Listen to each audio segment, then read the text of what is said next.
Alright, so we're all set up in this video to measure our amperage for our window circuits. We're at the driver's door right now. This is our master control switch.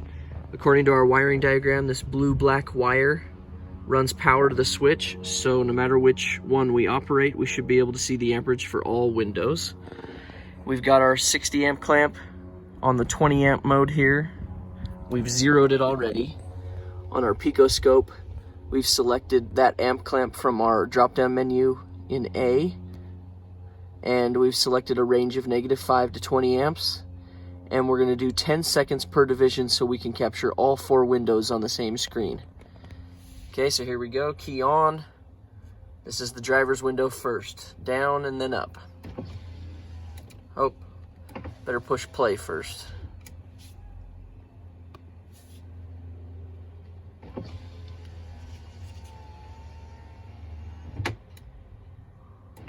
There's up.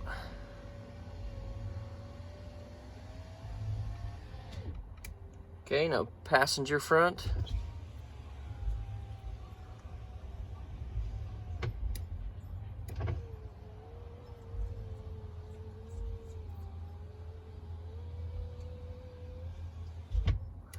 Driver's rear.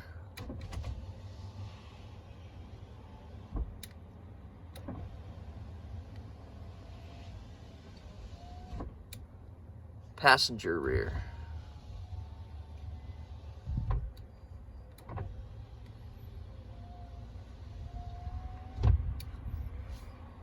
Okay, so now that we have our waveform recorded for our window amperage, let's go in and look at a few things. The reason we do all 4 windows on the same screen, on the same recording, is so that we can compare one to the other. We know our front 2 windows are the same size and are using the same motors. Back 2 windows, same thing. So if we had one window that was giving us troubles, we could use the opposite window as our reference waveform to compare things to. Okay, so that's why we've done that. Let's go ahead and zoom in on one window at a time, and we'll get an idea of a few different things. First of all, let's see what's going on here. When we first start going, the reason there's this spike right here is because you're starting to turn from a dead stop, so it requires a lot of work. Once it gets going, it settles back down. This is what our average amperage is going down. And then once it reaches the end of the track, we get another spike of amperage, and it gets up to here, and then it kind of flattens off because a circuit breaker cut it off to protect the circuit, and then we're shut down. And then this is our upward portion. Okay, remember that motors can pull as many amps as they need, so if they're fighting against physical resistance, you're going to see them pull more amperage. Alright, so let's get an idea of what the average amperage is here. On the downward, we're in this 4-5 amp range. In the upward, we're more in the 9-10 amp range. Is that good? It seems a little high on the upward. I'd say normally you're more in the 8 amp range. Okay, so we might have a little bit of resistance on the window track that's preventing this window from going up easily. Okay, but let's go ahead and compare that to the one on the other side before we jump to conclusions there. The other thing is this one's taken 4 seconds to go down, about 6 seconds to go up, and then our commutator bars, let's see how good those look. Very good, clean, consistent. If you wanted to find a characteristic and count how many commutator bars there were, you could. You could also find out RPM while you're in here. That's not what we're going to do in this video though. Alright, let's go ahead and jump to passenger front window. Already I can see it's different. This is taking a lot longer to go up. Right, we're still around 4 seconds on the down, but now we're almost 7-8 seconds to go up. Okay, it was pulling slightly more amps. We're more in the 6 amp range on the down.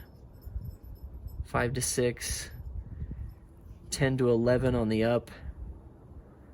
Okay, so I think as you compare the two, the passenger window is definitely working through more physical resistance than the driver is. So you can even see there's a lot more fluctuation on the up. So there's little spots in the motor or on the track that make it easier and harder to go up. Let's look at the commutator bars.